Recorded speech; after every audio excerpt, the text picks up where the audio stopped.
देश की राजनीति में इस वक्त एक बड़ा सवाल गूंज रहा है। क्या सरकार युवाओं के असली मुद्दों से ध्यान भटका रही है? एक तरफ देश का युवा नौकरी, पेपर लीक, महंगाई और भविष्य की चिंता में सड़कों पर उतर रहा है, तो दूसरी तरफ सत्ता और मीडिया सोशल मीडिया की मेलोडी और मूड मैनेजमेंट में व्यस्त दिखाई दे रही है। ये सवाल कांग्रेस नेता राहुल गांधी लगातार उठा रहे हैं। हाल ही में रायबरेली की रैली में राहुल गांधी ने बीजेपी और केंद्र सरकार पर तीखा हमला बोलते हुए कहा कि देश के युवाओं को रोजगार नहीं मिल रहा है, लेकिन सरकार रील इमेज और प्रचार में लगी हुई है। तो वही राहुल गांधी ने अपने भाषण में ये भी कहा है कि आज का युवा डिग्री लेकर घूम रहा है, कई पेपर लीक हो रहे हैं, कई भर्ती रुक गई है और लाखों छात्र सड़कों पर प्रदर्शन कर रहे हैं। उन्होंने आरोप लगाया है कि बीजेपी सरकार युवाओं के दर्द को समझने के बजाय केवल बड़े बड़े इवेंट और सोशल मीडिया कैंपेन चला रही है। राहुल ने कहा है कि सरकार का पूरा फोकस इमेज बचाने पर है, जबकि देश का युवा भविष्य बचाने की लड़ाई लड़ रहा है। इसी बीच सोशल मीडिया पर मेलोडी को लेकर भी एक नया राजनीतिक ट्रेंड भी छा गया। प्रधानमंत्री नरेंद्र मोदी और इटली की प्रधानमंत्री जॉर्जिया मेलोनी की मुलाकात के दौरान मेलोडी टॉफी का जिक्र वायरल हो गया है। इस पर कांग्रेस ने तंज कसते हुए कहा है कि देश में बेरोजगारी और महंगाई चरम पर है, लेकिन मीडिया और सरकार मेलोडी मूवमेंट को बड़ी खबर बना रही है। कांग्रेस अध्यक्ष मल्लिकार्जुन खड़गे ने भी इसे जनता के असली मुद्दों से ध्यान भटकाने की कोशिश बताया है। समाजवादी पार्टी के पार्षद को शपथ नहीं दिलाने पर हाईकोर्ट की लखनऊ बेंच ने सख्त रुख अपनाया है। हाईकोर्ट ने गुरुवार को लखनऊ की भाजपा मेयर सुषमा खैरवाल के सभी वित्तीय और प्रशासनिक अधिकार फ्रीज कर दिए हैं। इसके बाद अब मेयर ना तो अपने फंड से कोई खर्च कर सकती है और न ही किसी कर्मचारी पर कोई कार्रवाई कर सकती है। जस्टिस आलोक माथुर और जस्टिस कमर हसन रिजवी की पीठ ने साफ कहा है कि जब तक सभा पार्षद को शपथ नहीं दिलाई जाती तब तक मेयर के वित्तीय और प्रशासनिक अधिकार फ्रीज रहेंगे। उनका सारा काम डीएम और नगर आयुक्त देखेंगे। वहीं देर रात सभा प्रमुख अखिलेश यादव ने एक्स पर पोस्ट पर लिखा है, महापौर का सदैव महादौर नहीं होता है, न्याय हुआ है। मामला हाईकोर्ट के वार्ड संख्या 73 का है।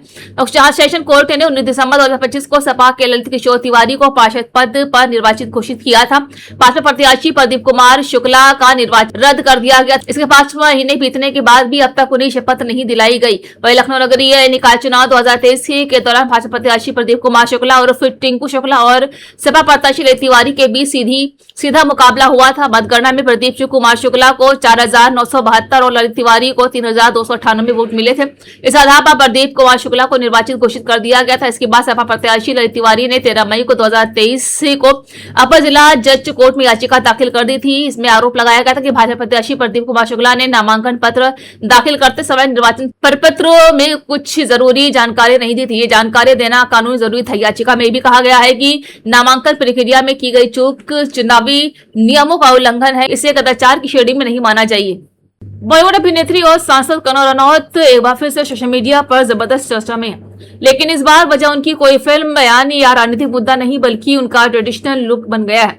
माथे पर लाल बिंदी, गले में मंगलसूत्र और हाथों में हरी हरी चूड़ियां पहने कंगना का एक वीडियो इंटरनेट पर तेजी से वायरल हो रहा है। वीडियो सामने आते ही फैंस के बीच एक ही सवाल गूंजने लगा है, क्या कंगना ने गुपचुप शादी कर ली है? जी हाँ, दरअसल वायरल वीडियो में कंगना बेहद पारंपरिक अंदाज में नजर आ रही हैं। उनके इस लुक को देखकर सोशल मीडिया यूजर्स हैरान रह गए हैं। कई लोगों ने कमेंट करके पूछा है कि आखिर अचानक कंगना के इस बदले हुए अंदाज की वजह क्या है। कुछ फैंस ने तो यहाँ तक दावा कर दिया है कि अभिनेत्री ने बिना किसी को बताए शादी कर ली है। देखते ही देखते वीडियो सोशल मीडिया प्लेटफॉर्म्स पर वायरल हो गया और कंगना की शादी ट्रेंड करने लगी। हालांकि अब तक कंगना रनौत की तरफ से शादी को लेकर कोई आधिकारिक बयान सामने नहीं आया है। माना जा रहा है कि ये लुक किसी शूटिंग इवेंट या पारंपरिक समारोह का हिस्सा हो सकता है, लेकिन सोशल मीडिया पर चल रही चर्चाओं ने इस वीडियो को और ज्यादा वायरल बना दिया है। कंगना का ट्रेडिशनल अवतार फैंस को काफी पसंद आ रहा है और लोग उनकी तारीफ करते हुए थक नहीं रहे। कई यूजर्स ने लिखा है कि कंगना इस लुक में बेहद खूबसूरत और ग्रेसफुल लग रही है।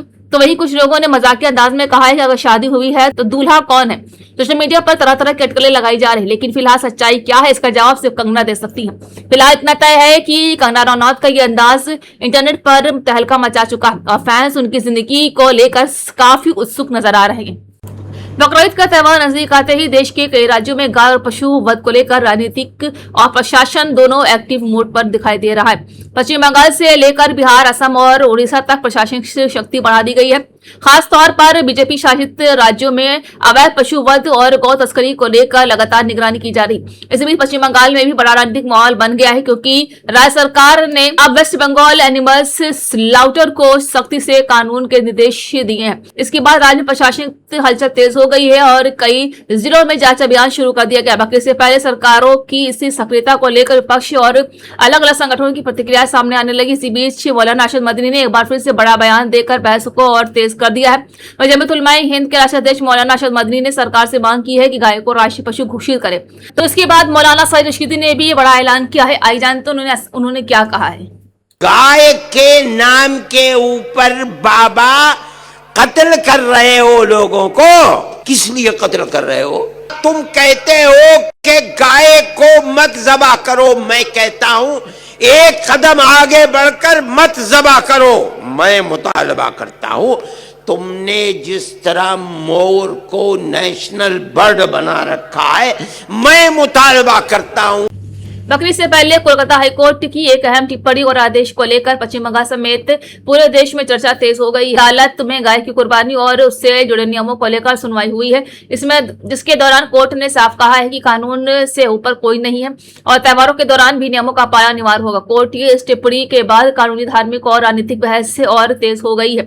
दरअसल बकरीद के मौके पर पशु कुर्बानी को लेकर हर साल अलग अलग राज्यों में विवाद और प्रशासनिक चुनौतियां सामने आती है। इसी को लेकर दायर याचिका पर सुनवाई करते हुए हाईकोर्ट ने राज्य प्रशासन से पूछा है कि क्या पशु वध से जुड़े कानूनों का सख्ती से पालन कराया जा रहा है या नहीं। अदालत ने स्पष्ट किया है कि जिन जानवरों के वध पर कानूनी रोक है, उनके संबंध में नियमों का उल्लंघन किसी भी हालत में स्वीकार नहीं किया जाएगा। सुनवाई के दौरान कोर्ट ने प्रशासन को निर्देश दिया है कि बकरीद के दौरान कानून व्यवस्था बनाए रखने के लिए सभी जरूरी कदम उठाए जाए। अदालत ने कहा है कि धार्मिक स्वतंत्रता का सम्मान जरूरी है, लेकिन ये स्वतंत्रता कानून के दायरे में रहकर ही लागू हो सकती है। कोर्ट ने यह भी कहा है कि अवैध पशु व्यापार, तस्करी और प्रतिबंध पशुओं की कुर्बानी रोकने के लिए प्रशासन को सतर्क रहना होगा।